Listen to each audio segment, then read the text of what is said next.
Hey everyone, welcome back to Miniature Painting 101, a series of videos where I teach you all about painting miniatures, start to finish, everything in between, all the good stuff, none of the bad. And it's now time for part 95, painting Saim-Hann, a really cool Eldar Craftworld color scheme. Of course on Eldar, they're red, black, and white.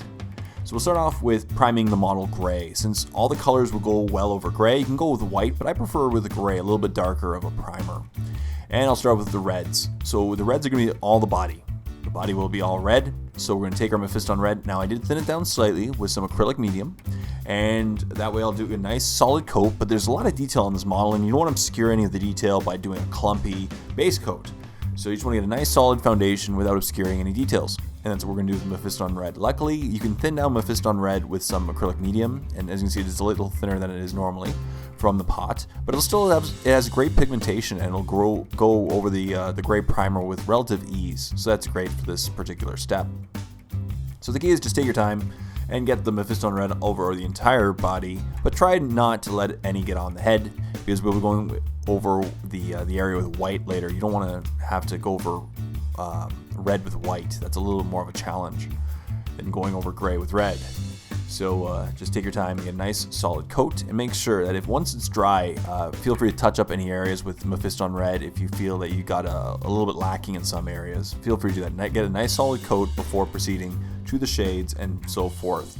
So now we got our nice solid coat, we'll be going over the area with a nice Caribou Crimson shade. Now I'll take it straight from the pot and apply it directly to the model. Caribou Crimson is a very dark red shade, so when you apply it heavily over the model, it'll appear almost black in the recess, and that's really cool because it adds a lot more definition then to these red areas. And once again, the key is let it entirely dry before proceeding to the highlighting. Simple as that. And once you start an area, completely cover it before proceeding to the next area.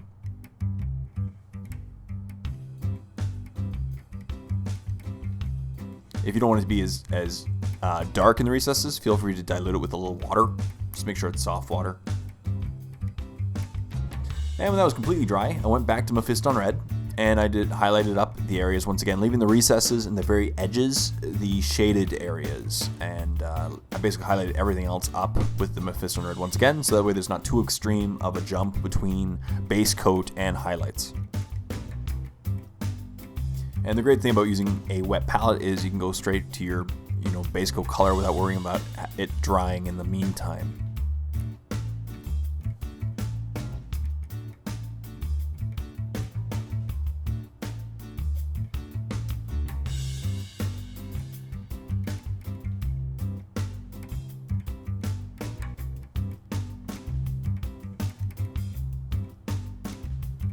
As you can see, I'm just highlighting up all the raised areas, leaving the shaded areas like between the legs, the bottom of the feet, the underarm. I'm basically going zenithal with this approach, so the very areas facing downwards will remain the base coat and shaded areas.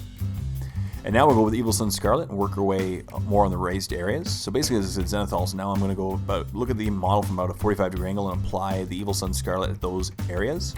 So the bottom parts of the chest, his abs. The great thing about these Eldar models, they tend to have amazing definition on their armor. So use the armor and the light source as a way to dictate where you should highlight each step and go forth. So as you can see, I'm just building up the layers, the pecs, his abs, and the tops of his legs, the tops of the knees, tops of the feet.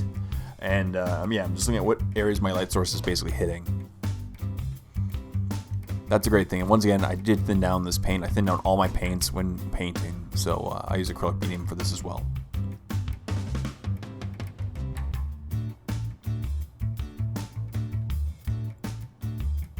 And you see I'm just building up the highlights. And of course they will dry slightly darker and more blended in. And then finally I did the same thing with Wild Rider Red. Wild Rider Red is a very bright red. It's almost an orange. So I just did an edge highlight, and just to pick off certain details like the tops of his shoulders, tops of his shoulder pads, his pecs, his abs on the armor, tops of the knees, and just did a nice edge highlight over these areas just to bring the eyes of the viewer to these details without making them too orangey. If you find yourself using too much of this Wild Rider Red, you can tone it down a little bit with a glaze if you want. Maybe the bloodletter glaze from the Citadel range, but That's basically it, just picking up what details I really want to draw the eyes to with this wild red. That's the goal of this step. And just do a nice careful edge highlight over these areas. Now that the reds are done, it's time to start on the head. So I'll just do 2 thin down coats of white scar. I thinned down with some acrylic medium, that way it didn't go on too clumpy and chalky. Yeah, and now depending on what you're painting with this color scheme, it's up to you whether or not you want to shade it. But as you said, I'm going to do 2 thin coats of the white scars, which will build up quite nicely. The first one will look a little thin, the second one will really make it look solid. As you see, now I'm just going to repeat this process and get a nice solid coat of white scar. And as I said, this particular helmet doesn't have much definition, doesn't have much recesses, doesn't have many edges. So it's up to you if you really want to add a shade. Now if you do want to do a shade, I recommend maybe a soft body black from the Secret Weapon. But I'm going to skip the shading step since it's a really flat surface for most of the areas.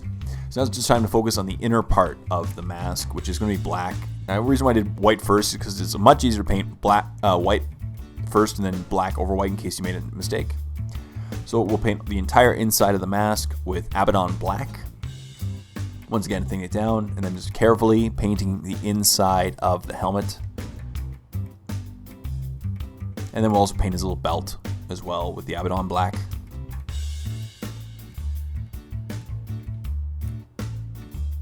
And then finally, we'll highlight it up with a gray liner, a dark matte gray from the Reaper range. And we're going to focus on the inside part of the mask, just the very center part, and then the raised areas of the belt. And the reason is, this is a dark matte gray, and it's the perfect color for highlighting up black. And it appears almost a black anyway, but when the light hits it, it just highlights it up a little bit and provides a little more of a three-dimensional color to it. It's not just a flat black, which is very dimensionless. And that's it.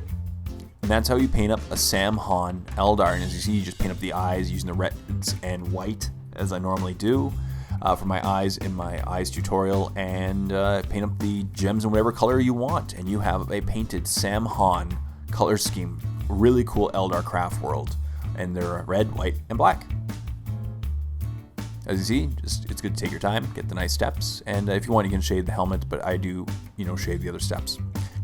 So thank you as always for watching this episode of Miniature Painting 101. I really hope you enjoyed it. Stay tuned for next week's episode, part 96, which is just around the corner. But if you don't want to wait for next week, check out The Warp. Click on the link below for a free 14-day trial to my premium YouTube channel. We're not only going to get to see the next 6 months worth of Miniature Painting 101 episodes, we get to see over 80 start-to-finish painting tutorials, battle reports, dozens of face-off episodes, an Airbrush 101 series, just some awesome wargaming content. So go ahead and check out The Warp. I think you'll love it. Stay tuned for more episodes. Until next time, this is Jay saying, happy painting, everyone.